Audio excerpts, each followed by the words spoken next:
a modern myth, or physical reality?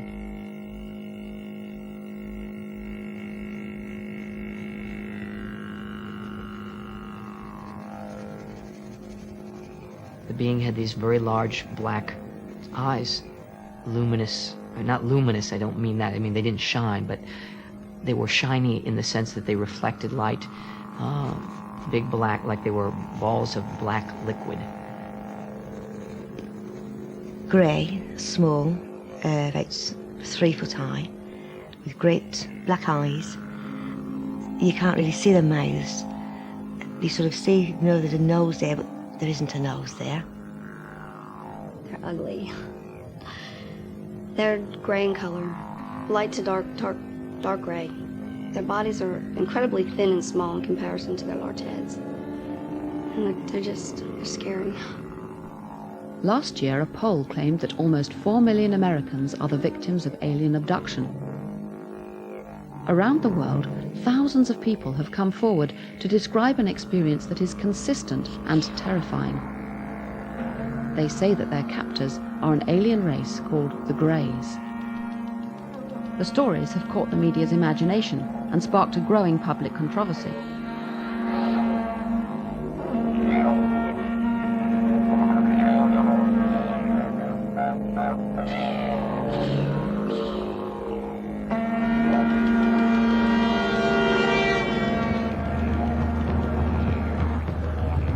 I went to the States to investigate the poll and alien abductions. I don't know quite what I expected to find. I didn't know much about the claims or what people had experienced. I've been investigating the paranormal for 20 years now. I've studied telepathy and clairvoyance, out-of-body and near-death experiences, ghosts and poltergeists, but in all that time I've never really found anything that convinced me there was anything paranormal going on.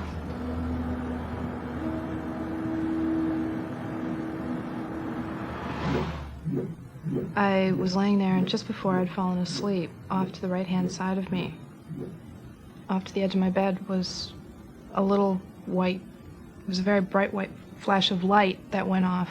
And then we proceed, almost always, to go into the light, and the light kind of acts as a source of energy to take us to that crowd. And I saw 3 beings walking out of the field towards me. That were very frightening. They were kind of walking in lockstep. They were small gray creatures wearing like blue cloaks or robes. At that point, something caught my attention on the other side of the field, and I turned and I saw another being, which when I made eye contact with it, all the fear went away immediately. It was the most intense emotions that I've ever felt at any time in my life. No big speeches, hi, we're here to save you, or, you know, what, take me to your leader, or anything like that at all. It was just very rudimentary kind of thing you'd say to an animal at a veterinarian's. Don't worry, we're not going to hurt you. This will only take a little while. Relax, this is going to be over soon.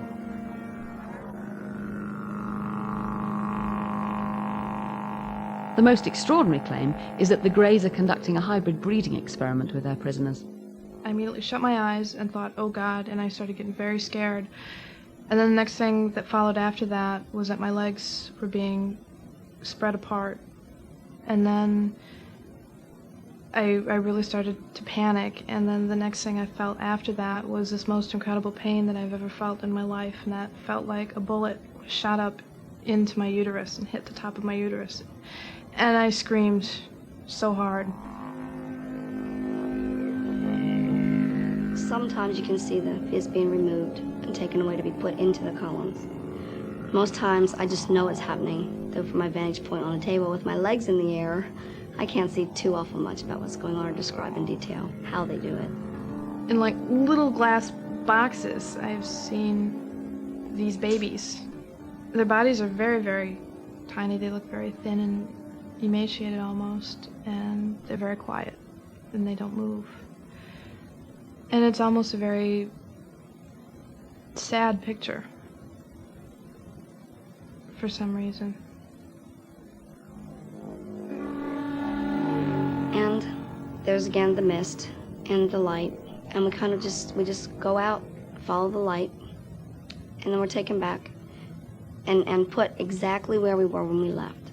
If I was sitting up reading a book, I'm put back sitting up reading a book. I don't care for them much. I don't care for their intrusion in my family and my life. I don't like that at all. I don't like them at all.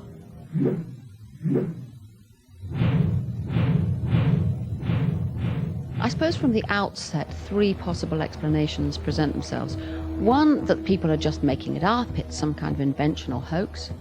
Two, that it's real. There are aliens out there actually abducting people, and they're describing truthful experience. Or three, they're interpreting as an abduction some mental experience produced by their brain.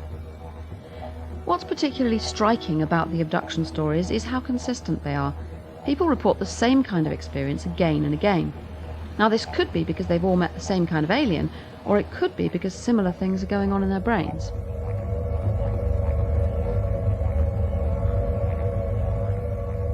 Bud Hopkins' book, Missing Time, was a key event. People who had periods of missing time, when they couldn't remember what had happened to them, began to go to therapists and asked to be hypnotized to see if they could find out what had happened. And lo and behold, lots of accounts of abduction experiences were recovered. Bud is one of the designers of the poll that made those extraordinary claims about nearly 4 million Americans being abductees. He's come across abductees from all walks of life. I have worked now with, I've had 7 psychiatrists come to me because of their own personal abduction experiences. I've had probably 10 or 12 police officers. I had a full colonel in the Army recently. I had a NASA scientist. I've had people who are prominent in show business and in just plain folk, children, adults, and so forth. People from all racial, ethnic backgrounds, virtually a cross-section. And these people are all very frightened, traumatized, confused, wondering, am I crazy? What's the matter? Can this be real? Hoping it isn't real. And there doesn't seem to be any particular pattern to the reason these people have been selected. How many people are we talking about altogether? Well, I have worked myself in total numbers with probably 450 or so abductees. That's in depth with these people over the years.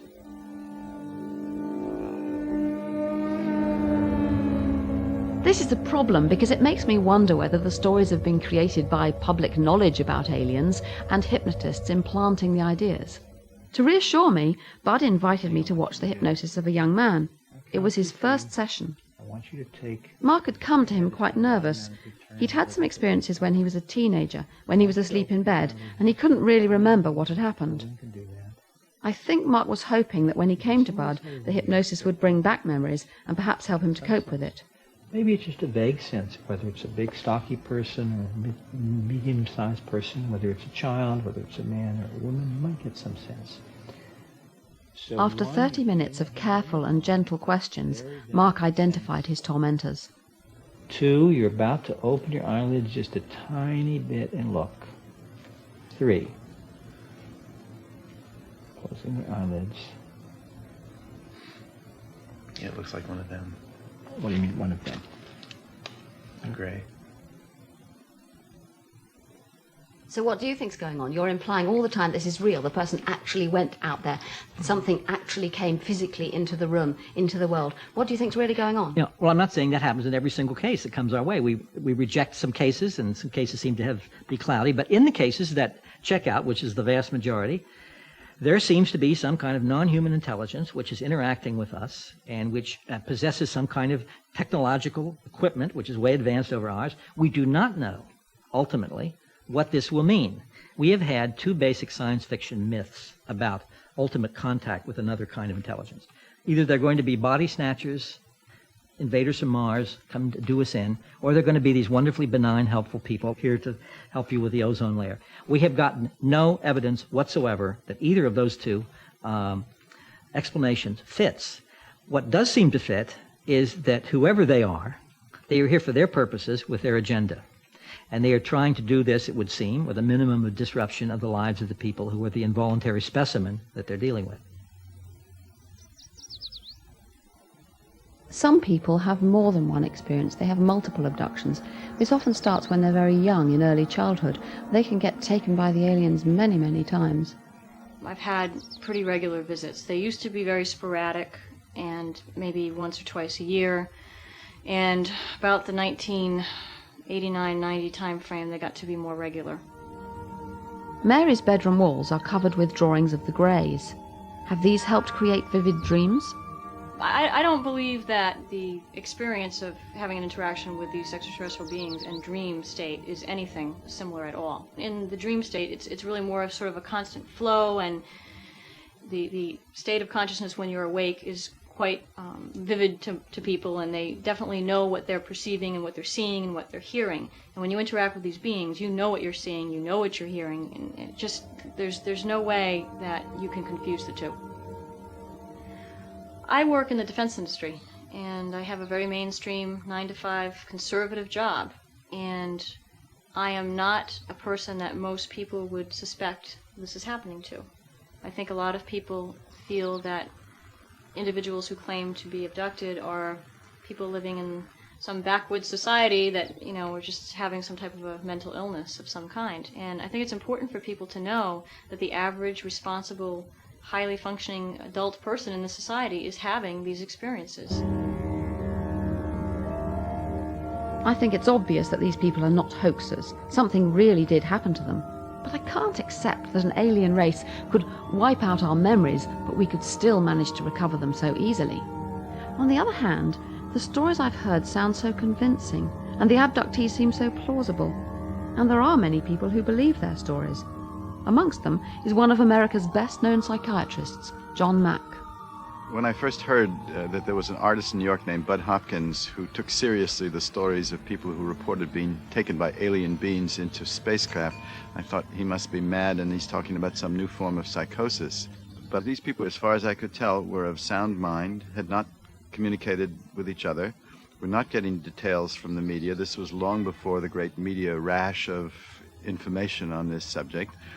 They were reluctant to come forth, and they described similar stories in great detail and were shocked when they would hear that someone else had had a similar experience. And the only thing as a psychiatrist that I knew that behaved like that was real experience. John, you have a very high profile, and the fact that you're a professor at Harvard tends to make people believe you. I mean, do you think you could be seriously misleading people about what's going on here? What are the other possibilities? Dreams, for instance. Dreams do not behave like that. Dreams are highly individual. One dreams according to what's going on in your unconscious at that particular time, and the dreams of one person are quite different from those of another.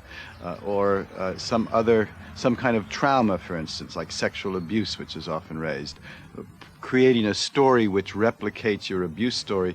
The replicated story is very similar to the original abuse. Frightened of men entering your room, but it's vague, it's general. You don't have a highly complex narrative of an altogether different sort. I would never say, yes, there are aliens taking people. I would say there is a compelling, powerful phenomenon here that I can't account for in any other way, that's mysterious. There isn't a single case of an alien abduction story that fulfills my criteria that has turned out to be anything else. And yet I can't know what it is, but it seems to me it invites some kind of deeper, further inquiry. The first psychological study of abductees has been done at Carleton University, Ottawa. John Mack can perhaps afford to leave a question like, do aliens really exist, hanging in the air? But as a psychologist, it's my job to answer that question. First of all, are they mentally ill? Well, there's a stereotype out there that they're crazy people or social marginals, undereducated people, that kind of thing. And is that true? No, it's not true. It's not true. Well, what we did was we actually placed ads in the newspaper asking for people who had had any kind of UFO experiences. And some of them were abductees, some of them had seen lights in the sky or had other experiences of something that they termed to be a UFO or aliens. We interviewed them. This is one-on-one. I did all the interviews and asked them about their experiences, got as much detail as we could from them, and then we administered a battery of questionnaires that are supposed to assess things like mental illness, well-being, fantasy proneness, IQ. So we gave them a whole slew of things. We found that they went to university, intelligent people with children and families and lives. We did find differences on measures of fantasy proneness, imagery, that kind of thing. Does that lead you to think that those abduction experiences are just a question of fantasy? No. We're talking about normal people who have a relatively higher propensity for imagery and fantasy and that kind of thing.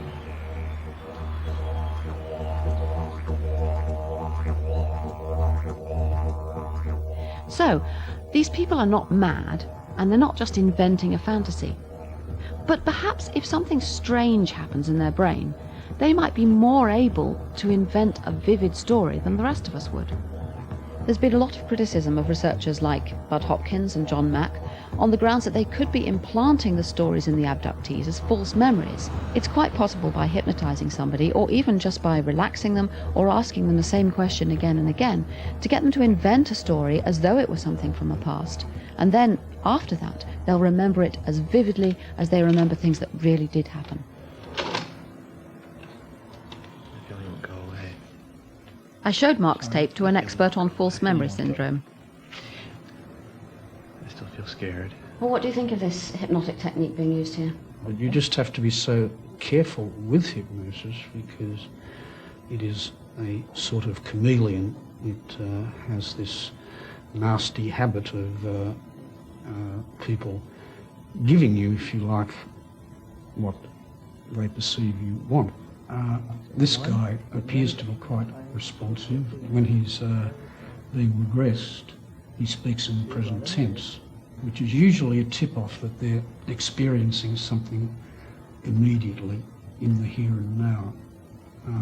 He's also, there's one point I thought that there might be something that's known as translogic, where he said he's going through the floor and that it's his parents' room, but it feels like his sister's room, and this sort of You mean the kind of incompatibility, a sort of logic that you couldn't have in waking sort of life? mixing fantasy and reality with no sense of there being any logical incongruity. You see the walls in the bed there? I see the walls in the bed, but I feel higher now than that. I feel like, I must feel like I've gone through the ceiling. Mm-hmm. My own feeling is that most of the work has been done before hypnosis even started. Bud helped to design this questionnaire, which is meant to identify the people who may be abductees. He's also trying to warn them that there are some dangers that lie ahead in being hypnotized, in revealing an abduction in their past. Well, the questionnaire is a quite interesting one. For one thing, it has a number of items on it about the paranormal. Have you ever had a religious vision?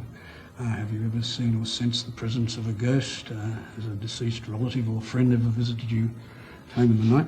We know that there is a quite reasonably robust correlation between belief in the paranormal and the ability to be hypnotised. Having filled out the questionnaire, now I've given some preparation as to what to expect. And they're told, well, the UFO is very scary, and further, hypnosis is a very scary experience. But isn't that just a sort of kind warning so that they will not go into it unprepared? Well, it seems to be emphasising it a little bit more than we ordinarily do. Well, certainly. In fact, it says here, you may finally come to see yourself correctly as a much stronger person than before and as a survivor. So he's sort of setting it up that only brave bungee jumpers do hypnosis. And you mean if you're not prepared to go through with it? Well, it means you're a wimp. I feel like I'm not in control. Don't most of us believe that we can really tell the difference between our memories and our imagination? I guess most of us believe it, but in fact it's not necessarily what happens. The thing about memory that you've got to realise is that memory is not like a videotape recorder. It's constantly being reconstructed in the light of fresh inputs, and as you know, the event gets more and more distant in time, what you think may be a true memory of what happened may actually be a fantasy of what happened, or what somebody else told you that happened, and you've got to realise that you're using a very fallible technique, and it's one that does not guarantee biblical truth. We're going to go back. This is a very good example of how simple it is to create false memories.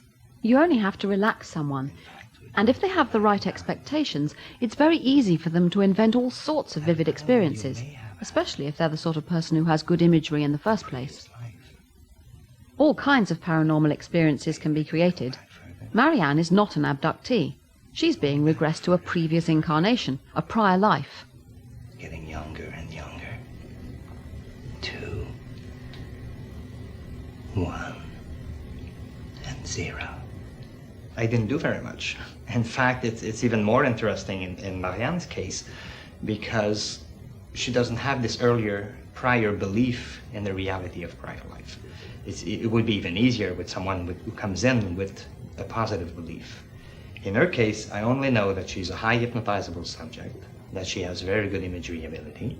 She's able to become very much absorbed into the internal images that she creates. So I just give her the occasion to do so. I was falling. You were falling? I fell off a tree. You fell off a tree? Are you okay? Yeah, but it scared the heck out of me. At first, when he mentioned that we were going back in time, everything goes kind of blank. Anyway, for me, it went kind of blank. And then it was like I was traveling very, very fast, like a small bullet. And how old are you? About 8. What's your name? Clifford. Clifford. Well, I was an 8-year-old boy, and I felt I was a bad little boy.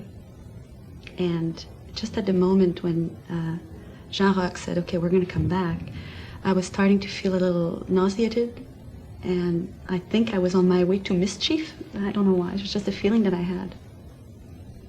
And tell me, this may be a difficult question for a little boy of 8, but do you know what year it is?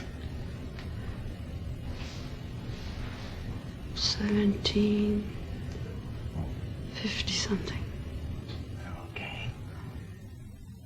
The memory that I have of this past life is just as vivid as my other memories, just as real. And I would even say, well, because it's fresh right now, it's very, very intense. There are many similarities between whether you're talking about ritual sexual abuse, creation, past life regressions like we did, or even extraterrestrial abductions and kidnappings. All of these memories are reconstructed in the same way. Except if you can independently corroborate these memories, there are no way to differentiate them. If you take the case, for example, of a E.T. kidnapping, well, usually a person will come in with one experience that surprised them. And then they will be hypnotized, and slowly and gradually, over repetitive testing and recalls, the memory will take shape, and it will become more detailed, and will also take reality value. It's the same thing that we just did here. If I was to re-hypnotize Marianne repetitively, going back to the same life, then she would start having a much larger history, richer history of that life. And it would, for her then, be even more difficult to differentiate between reality and fiction. Where are you? I'm in the countryside. Studies show very clearly that what hypnosis does is that it increases productivity. It makes you talk more, but most of it's error. Hypnosis is the biggest red herring in this one could possibly imagine. Even more important than that is the fact that we have hundreds of abduction accounts remembered without hypnosis. Hypnosis is only useful to help flesh things out, and everybody remembers pieces of the experiences to begin with at the minimum. But I have numerous cases where people remember the whole thing from beginning to end without hypnosis. This is not heavy evidence of anything. This was really for him. This was for him to kind of ventilate some experiences he was having. The cases that have a lot of weight as evidence are ones in which there are other witnesses or physical marks. There's all kinds of physical sequelae which accompany the experience. I have always gone to cases where there was more physical evidence and more witnesses. I think that's the point. If one case or 10 cases are valid because of the number of witnesses, the number of physical evidence, the numbers of points of view that are involved in it, and those are valid, then a case like this can very easily be valid too, even though it doesn't have that weight of evidence. The trouble with the scars is that they could have come about in any way. They are interesting, but I couldn't say that they were done by aliens. and nor can any doctor.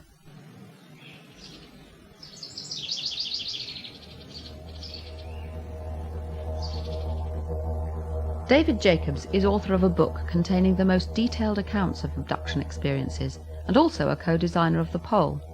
People will describe an object being inserted by a needle-like device way up their nose. They hear a crunching sound as it passes the cartilage, goes all the way up, we think, towards their pituitary gland. Then the instrument is removed and the little BB or ball-like object on the end of it is gone. How come we haven't got any of those implants and can't see them? Well, of course, we've known about this for quite a while. We've come close, I must say, many times. We've had about 20 cases where people have sneezed these out or blown them out of their nose in some way.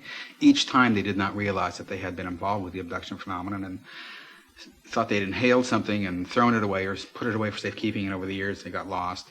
In the CAT scans and MRIs that we have had, what will appear will be a little white, let's just say, density on the film surface.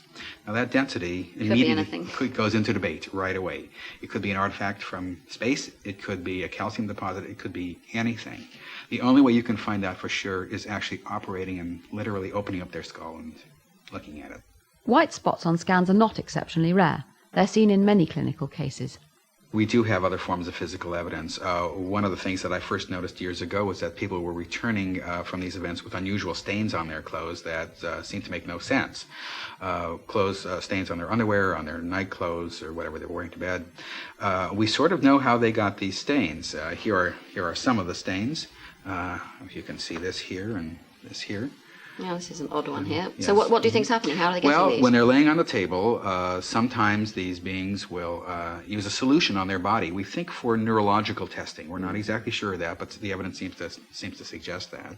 But the stains are unusual, and we've had them analyzed by a number of different laboratories now. And what you get is just sort of odd combinations of substances. There might be some nitrogen, there might be some sodium, there might be some, various different chemical substances, none of which prove that this is something alien, for example. And you don't think there's some way they could be trying to make their stories more plausible by going home and pouring cleaning solution or something? Well, I suppose that's always possible. The people who come to me are very, very sincere and very distressed and very worried about what's happening to them and worried about their families. And most of these people hope that wish it had never happened in the first place and hope that it never happens again.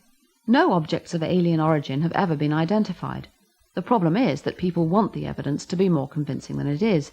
But everything you see and everything you hear is coloured by what you expect to be there. Listen to this tape.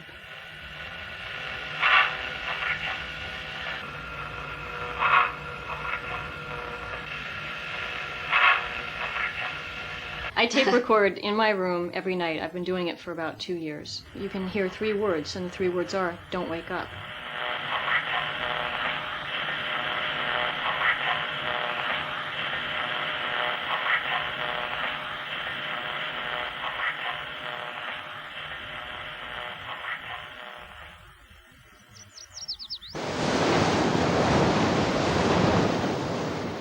It would change things completely for me if there were convincing hard evidence, but there really isn't any solid corroboration.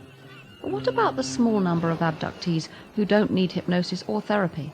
They wake with full recall of their experiences. I wonder if psychology can still explain this. Could the abductees be reinterpreting some other experience using cultural influences from the 20th century? Hardly anyone alive in North America now, or in most of Europe, can have failed to have seen science fiction movies, E.T., Close Encounters, all sorts of images of aliens. They're part of our culture. I've come across many other kinds of paranormal experience in which people have a strong story and detailed descriptions, such as when they come near death and go to heaven and describe green fields and brightly coloured flowers. But the strongest echoes I hear in the abductees' stories are of a familiar experience, sleep paralysis. This can happen not just when you're asleep, but when you're driving along, when you're exhausted or under stress or very tired. Bright lights can trigger it too. Sleep paralysis has happened to me. It's essential for dreaming that our bodily muscles are paralyzed so that we don't act out our dreams. Usually this happens when we're fast asleep, but just sometimes the mechanism goes wrong and we're still awake while the body's paralyzed. It's a terrifying experience. You're asleep, but you're awake. You're paralyzed and you don't know why. You feel as if you can't breathe, and sometimes there's a sense of presence. the feeling that there's someone there even if you can't see them. Surveys show that about a quarter of all people have had sleep paralysis, and of these, 85% had a sense of presence. But that presence is interpreted in different ways in different cultures. For example, the grey ghost appears in the jungles of Southeast Asia, and it's even travelled to the United States with the Hmong people, refugees from Laos. It's one of the reasons you know what kind of a thing it is. You cannot move at that time. You cannot even turn, even move your hand or leg or body. Just come and press on your chest and tickle, and then sit on top of your body. Sometimes you wake up after that goes left, but sometimes make you deep sleep. Do you have any idea why it picked on you? I have no idea. You've not done something terrible? No. And how many times has it happened to you altogether? I could not count when I was a young man in my country, but it happened to me in Philadelphia here. Does it still happen to you? Not about 5 years ago. Because I have the picture of Jesus Christ hang on the wall, and then since then never happened to me. In Newfoundland, Canada, the old hag appears as a dark, menacing figure and tries to strangle victims of sleep paralysis. People weren't a bit shy or embarrassed about the old hag. In fact, they were quite willing to talk about their experiences if you bought them a pint or two. At one time I saw an old woman with a black cape, and I don't know if that's just because I had heard that's what the old hag was. She sits on your chest and squashes you. She stops you breathing. Just whoosh, these two things came up in front of my face, and it was like a swirly black gray mass. It was all this weight, and just couldn't move, couldn't breathe, just couldn't do anything at all. Her victims are always paralyzed. And my mind is awake, and my body won't move. And I want to wake up, I want to scream. I try to scream, and nothing comes out. Nothing at all. Now I can look around. Can you look around Yeah. with your eyes? Oh, your Oh, my eyes open? are open, yes. Yeah. I've had the Oh, old mine hag. I've seen, like, my mother walk in the room and walk out. And I've had the old hag, and she has. And, yes, and she goes downstairs and, like, she'll yell to me, Fred, you know, supper is ready. I'm there like, yeah, sure it is, but bad time, Mom.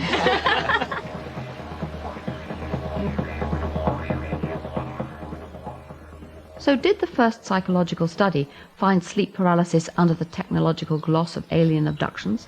I think it was about 25% of the intense experiences that seemed to be actually explanations or descriptions of episodes of sleep paralysis. What was the description they gave? Well, typically that they were in their beds, woke up in the middle of the night, found they were unable to move, frequently described a feeling of being pushed down or held down by some unseen force. The standard description focused on the eyes as being very big, very dark. So what should I make of the poll? Conducted by the respected Roper organization, it was a telephone survey of 5,947 Americans and asked a range of questions supposed to identify potential abductees. The poll itself was well carried out, but what I don't understand is how you jump from a few simple questions that don't seem to be about abductions to the conclusion that someone has been abducted. Tell me what you think about the conclusions of the Roper poll. Well, the Roper poll has indicated to us that there are about 5 million Americans who have had experiences that are consistent with the experiences that abductees have had before they understood that they were involved with the abduction phenomenon, before they knew they were abductees. At the very least, it's told us that there's an awful lot of potential abductees out there, maybe even millions. Isn't there a danger that these are just perfectly normal experiences and that you're almost persuading people that they must have been abducted and Right, causing well, panic and fear? Well, we know that the vast majority of people, that is maybe 80 to 85% of everybody, have never had any unusual experiences of the sort that I'm talking about at all. What is normal is not having these experiences, and we know that for an absolute fact. David Jacobs couldn't be more wrong. In fact, the majority of people have had some kind of unusual experience. I don't think the poll tells us anything specific about abductions at all. All the events described in it happen to people when they have sleep paralysis and other perfectly explicable experiences. But there's still something missing here. I can't quite see why there's this strong sense of feeling pulled from the body, of flying up into the spaceship, of being prodded by aliens.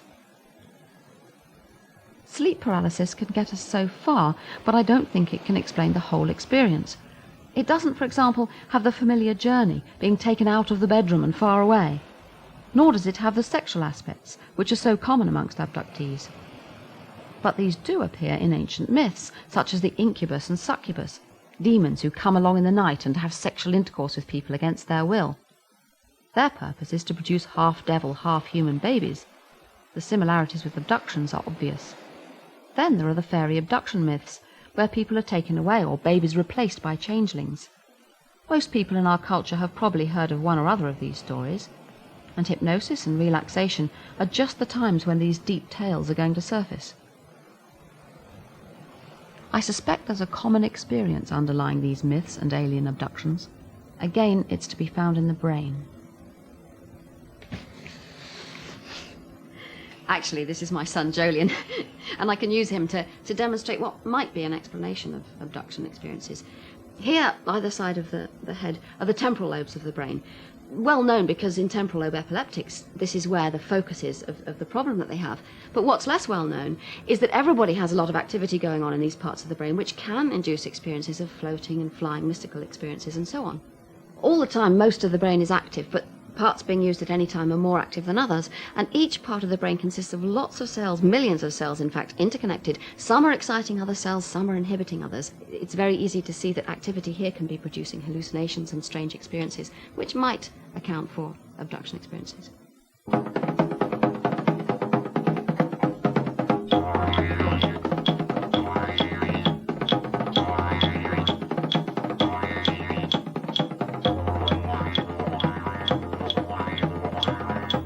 Creative, artistic individuals are especially susceptible to temporal lobe seizures.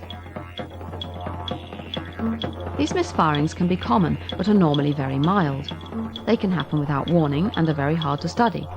And so one scientist has resorted to an artificial means of creating them. The chamber of Professor Michael Persinger. Okay, I'm just going to put these on the back of your hand.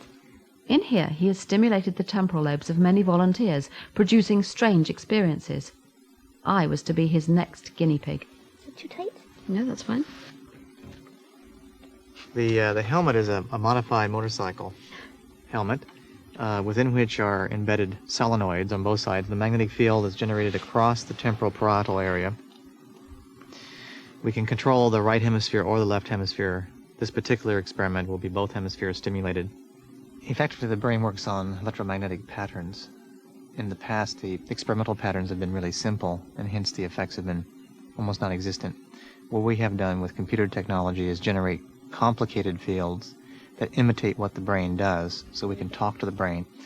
But effectively, we can generate patterns which imitate the basic sequences of the fundamental processes that have to do with memory, perception, and general experiences. Do you mean that you could, at least in principle with a system like this, give someone a precise kind of hallucination? Technically, it would be called a hallucination because you're directly stimulating the brain, as opposed to going through the traditional senses. We'd have to be very cautious, and one should always be cautious, because the minute you force the brain to do something, you risk the possibility of seizures. How's that? Is that comfortable? Yes, it's your, fine. Your ears aren't squished or anything? No. Okay.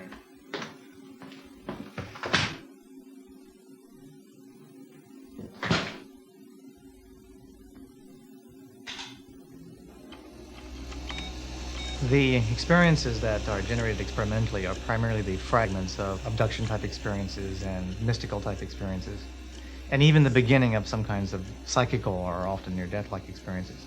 So pleasant vibrations, feeling being light, leaving the body, perhaps a sense of a presence. Also sensations that involve visual experiences, the feeling that it's a dream, but it's more intense than a dream. Very often the feelings of an altered reality, feeling that the self is detached from the body. And sometimes sexual arousal occurs, which is a very important feature because we find that many of these patterns are very much like the incubi And Sukubai reports of previous centuries where people felt a sexual arousal at the time when the entity was visiting them. Well, I didn't really fancy the idea of being molested by an apparition. Okay, Dr. Blackmore, would you like to close your eyes and keep them closed, please?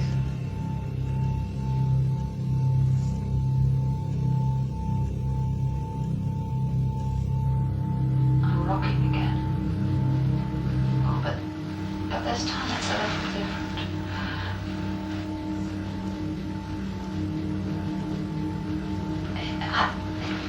It's as though something's got hold of my left leg and my ankle.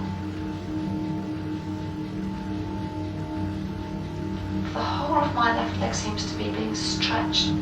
Oh, this isn't very nice. Horrid. It's as though something's pulling me, but I can't see what it is doing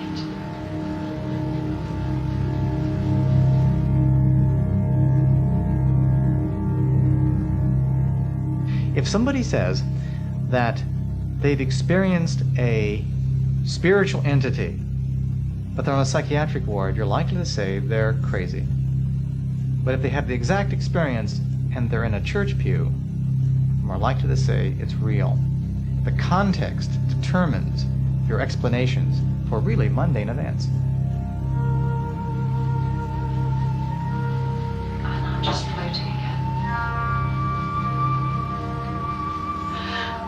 I'm frightened. This is odd. I don't know what I'm frightened about. I feel really scared. Dr. Blackmore, I'm coming in now, okay?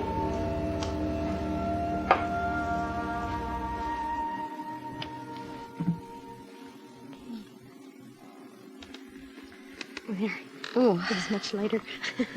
That was very interesting. In the first, or of course the time's a bit strange, but in the first few minutes I was sort of thinking, well, is anything happening?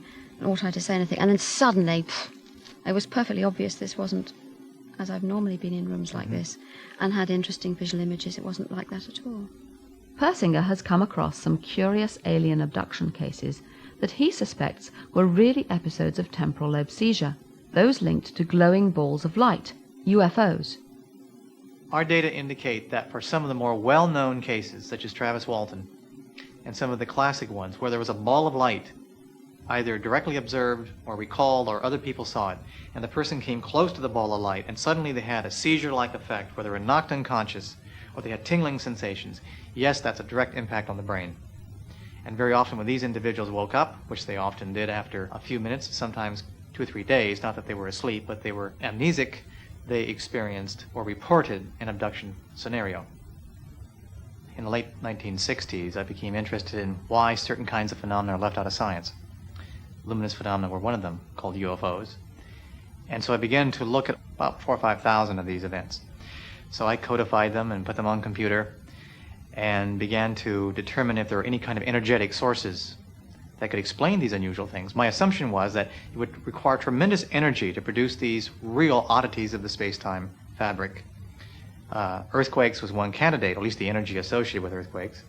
And actually, I didn't do anything. I have to thank the computer, because when the analysis first came out, it became very clear that what were called luminous phenomena in the last century were highly correlated with earthquakes, and that these phenomena occurred weeks to months before earthquakes. When I applied the same formula to the contemporary setting, those phenomena were called UFOs, unidentified flying objects, most of them being luminous balls of light.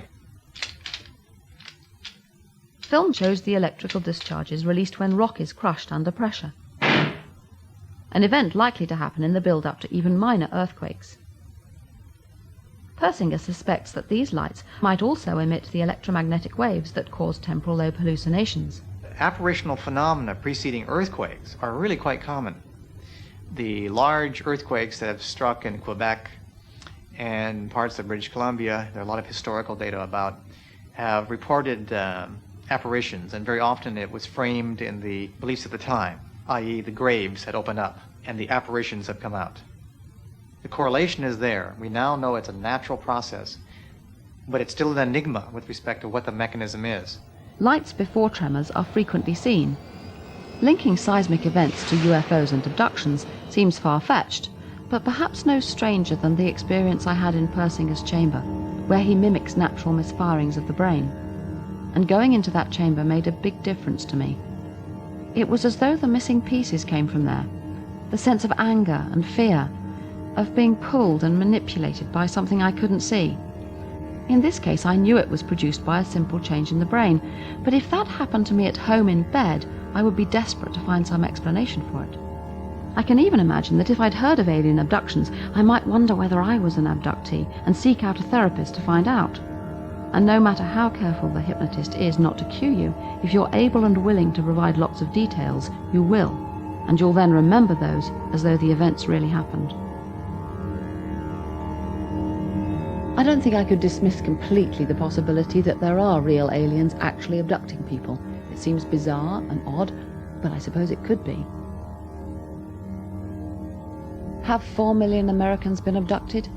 In the end, I don't think the poll tells us anything like that at all. It just confirms what we already knew, that most people have some strange experiences that they can't explain. I wish more research were being done into this, but until then, I think I still might keep an eye on the skies.